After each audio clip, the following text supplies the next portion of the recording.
Hi అండి, ఎలా ఉన్నారు? అందరు బాగున్నారా? మేము బాగున్నామండి. మీరందరూ కూడా చాలా చాలా బాగుండాలని నేను భగవంతుడిని మనస్ఫూర్తిగా కోరుకుంటూ ఈరోజు మీకు బాగా యూజ్ అయ్యే వీడియోతో మీ ముందుకు వచ్చాను. అదేంటంటే అండి, పిల్లలకి స్నాక్స్ అండి. ఇప్పుడు స్కూల్స్ ఓపెన్ చేశారు కదమ్మా. స్కూల్ నుంచి రాగానే 4 చేసి పెట్టారనుకోండి, చక్కగా తినేస్తారు. లేదు రోజు చేసుకోవడం మీకు ఇబ్బంది అనుకుంటే ఒక్కసారి చేసి పెట్టుకుంటే ఒక 15 రోజులు తాజాగా ఉంటాయి అన్నమాట. ఎటువంటి స్మెల్ రాకుండా ఉంటాయి. హెల్తీగా కూడా మనం చేసి పెట్టిన వాళ్ళం అవుతాం. స్కూల్ నుంచి రాగానే నూడిల్స్, పిజ్జాలు అటువంటివి కాకుండా ఇలా మన పాతకాలం ట్రెడిషనల్ స్నాక్స్ అవి చేసి పెట్టారనుకోండి, వాళ్ళకి మనం మన ఆహారపు అలవాటు చేసిన వాళ్ళం అవుతాము. అలాగే ఈరోజు నేను చేయబోయేవి పప్పు చెక్కలు. ఈ పప్పు చెక్కలు అనేది నెల రోజులు ఉన్నా కానీ స్మెల్ రాకుండా తాజాగా ఎలా చేసుకోవచ్చో మీకు చిన్న చిన్న టిప్స్తో నేను చెప్తాను. గుల్లగా చాలా బాగా వస్తాయమ్మా. నేను చెప్పినట్లే చేసుకోండి, సరేనా?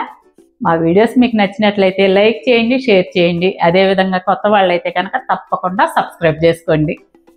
ఇప్పుడు వీడియోలోకి వెళ్ళిపోదాం, వచ్చేసేయండి. ఈ పప్పు చెక్కలు తయారు చేసుకోవడానికి 1/2 కేజీ బియ్యపిండి తీసుకున్నానండి. ఈ బియ్యపిండి వచ్చేసరికి పొడి బియ్యపిండి అనమాట.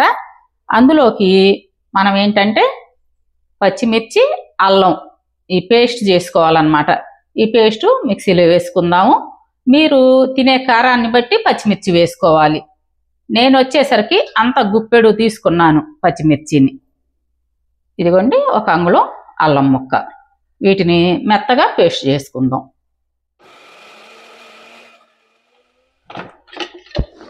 ఇదిగోండి, ఈ విధంగా వాటర్ ఏమీ వేయకుండా ఇట్లా పేస్ట్ మాదిరిగా చేసుకొని పక్కన పెట్టుకుందాం. ఇప్పుడు ఈ బియ్య పిండిలోకి వెన్న తీసుకోండి. వెన్నతో చేస్తే గనక మనకి ఈ పప్పు చెక్కలు అనేది బాగా గుల్లగా వచ్చి చాలా రుచిగా ఉంటాయి.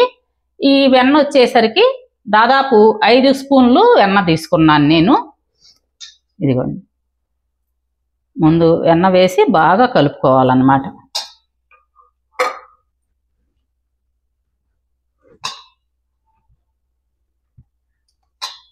బయట దొరికే బటర్ కంటే కూడా అమ్మ, మనకి వెన్న దొరికితే వెన్న వాడుకుంటే ఈ పప్పు చెక్కలు అనేది చాలా రుచిగా ఉంటాయి. పిండికి అంతా పట్టే విధంగా బాగా కలుపుకోవాలి. అదేవిధంగా మీ టేస్ట్కు తగినంత ఉప్పు వేసుకోండి. అలాగే 1 స్పూను నువ్వులండి. ఇవి వచ్చేసరికి నూగుపప్పు అంటారు, అవి వేసుకోవాలి. ఇవి పచ్చివేనండి, వేయించినవి కాదు. అలాగే 1 అర్ధగంట ముందు నానబెట్టిన పెసరపప్పు 4 స్పూన్లు వేసుకున్నాను. అదేవిధంగా గంట ముందు నానబెట్టుకున్న పచ్చి శనగపప్పు చిన్న గుప్పెడు తీసుకున్నాను అనమాట. ఇట్లా గుప్పెడుతో తీసుకున్నాను. చూడండి, ఇవి నానేసరికి ఎక్కువగా వస్తాయి కదా. ఈ పప్పులు అనేవి మీ ఇష్టం అమ్మా, మీకు ఎన్ని కావాలో అన్ని వేసుకోవచ్చు అన్నమాట. అలాగే 1 గుప్పెడు పల్లీలు, దోరగా వేయించి పెట్టుకున్న పల్లీలు. కరివేపాకు 2 రెమ్మలు తీసుకున్నాను.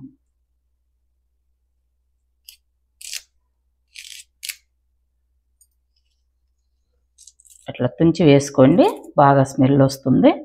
మంచి సువాసనతో ఉంటుంది అన్నమాట పిండి కలిపేటప్పుడు. పెద్ద రెమ్మలైతే మనం పప్పు చెక్క చేసేటప్పుడు కూడా ఇబ్బంది అన్నమాట. అందుకని ఈ విధంగా తుంచి వేసుకోండి. అలాగే కొంచెం కొత్తిమీర.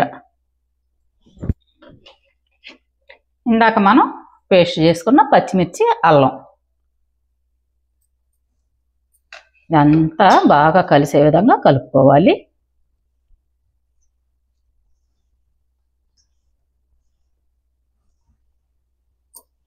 పల్లీలు వచ్చేసరికమ్మా దోరగా వేయించి వేసుకుంటే మంచి రుచిగా ఉంటుంది పప్పు చెక్క అనేది. అంటే కొంతమంది ఏం చేస్తారంటే నూనెలోనే వేగుతాయి కదా అని చెప్పి పచ్చి వేస్తారనమాట, గుండ్లుగా. అట్లా కాదు, ఈ విధంగా దోరగా వేగనిచ్చి వేస్తేనే బాగా టేస్ట్ సూపర్గా ఉంటుంది అన్నమాట. నెక్స్ట్ లెవెల్ అనుకోండి. ఇందులో వచ్చేసరికి ఎర్రకారం యూజ్ చేయరు, ఆ, మామూలుగా పచ్చిమిర్చి కారంతోనే చేస్తారనమాట ఈ చెక్కలు.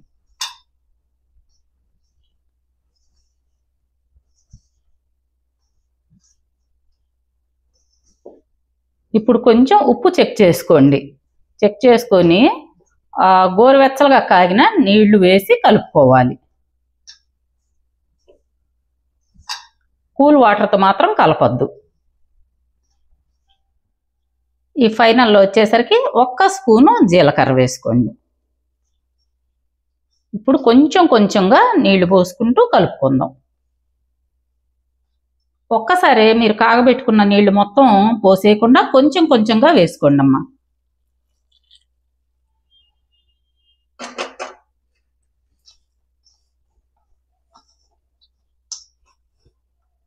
ఇలా చేయి కాలుతుంది, చూసుకుంటూ కలుపుకోండి. వేడి నీళ్ళతో కలిపితే గుల్ల బారుతుంది అన్నమాట. ఈ పప్పు చెక్క అనేది భలే టేస్ట్గా ఉంటుందండి.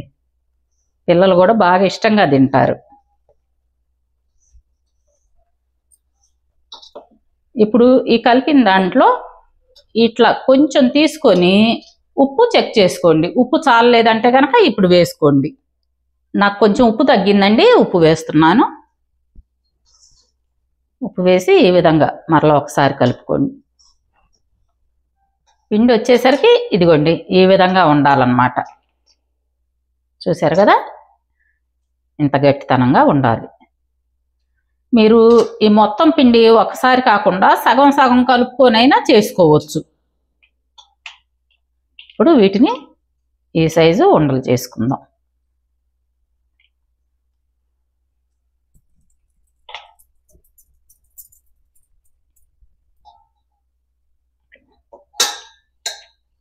కొంచెం పెద్ద సైజే ఉంటే బాగుంటుంది అన్నమాట. ఇది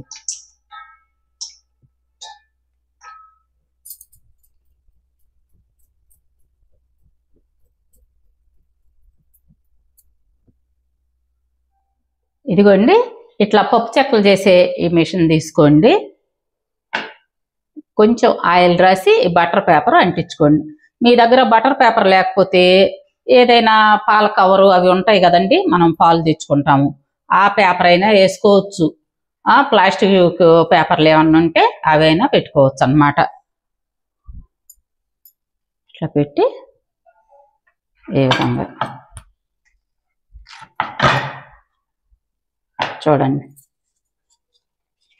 ఈ సైజు వస్తాయి. ఇలా అన్నీ కూడా మనం చేసుకొని ఇట్లా పేపర్ మీద పెట్టేసుకుందాం.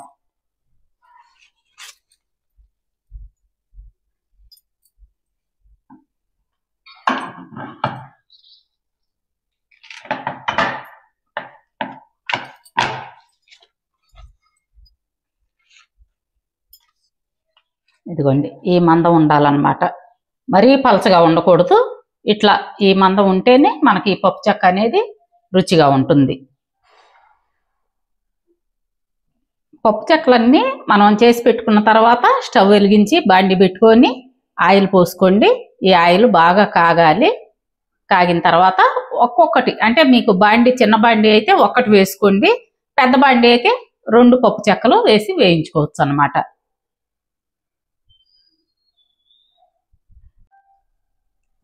ఇదిగోండి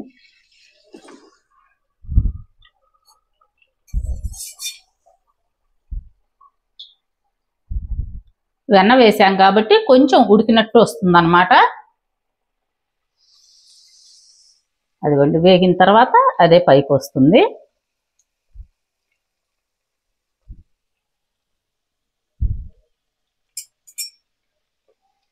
ఇవి 2 పెట్టామనుకో మా పిల్లలకి కడుపు నిండిపోతుంది అన్నమాట.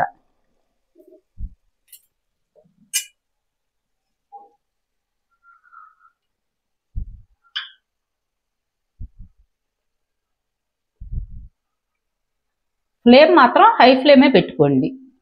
చూడండి అమ్మా, ఇట్లా కొంచెం కలర్ మారగానే ఈ కలర్లో ఉండగానే తీసేయండి. ఎందుకంటే బయటకు వచ్చాక ఇంకొంచెం కలర్ మారుతుంది అన్నమాట. ఇదిగోండి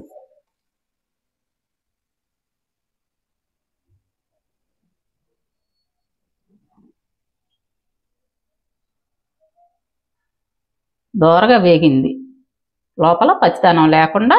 ఈ బయటికి తీసాక కూడా నూనె వేడి ఉంటుంది కదా, అప్పుడు ఇంకా బాగుంటుంది అన్నమాట గుల్లగా. ఈ నూనెలో వదిలేటప్పుడు కొంచెం జాగ్రత్తగా వదలండి.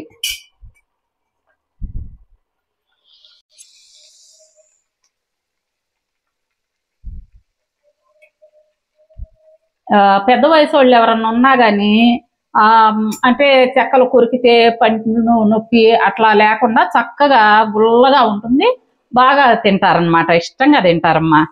ఒకసారి ట్రై చేయండి. మనకి స్నాక్స్ ఐటెంలో బాగా వెళ్ళేది ఇవే. ఈ పెద్ద పప్పు చెక్కలు బాగా ఎక్కువ ఆర్డర్స్ వస్తుంటాయి. ఇలా అటు ఇటు తిప్పుతూ వేయించుకోండి. రెండు వైపులు కాగాలి కాబట్టి, ఇట్లా రెండు వైపులు కాలాలి కాబట్టి అటు ఇటు తిప్పుతూ వేయించుకోండి.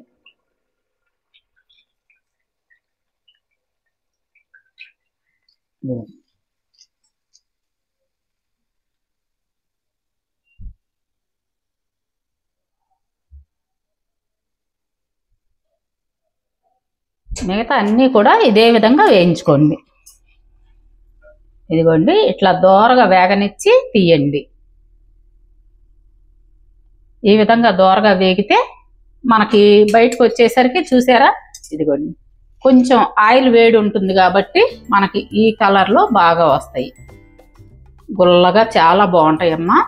మీడియం ఫ్లేమ్ మీద వేయించుకోండి. ఇదిగోండి, పప్పు చెక్కలు రెడీ అయినాయి. వీటిని ఒక సర్వింగ్ ప్లేట్లోకి మార్చుకుందాం.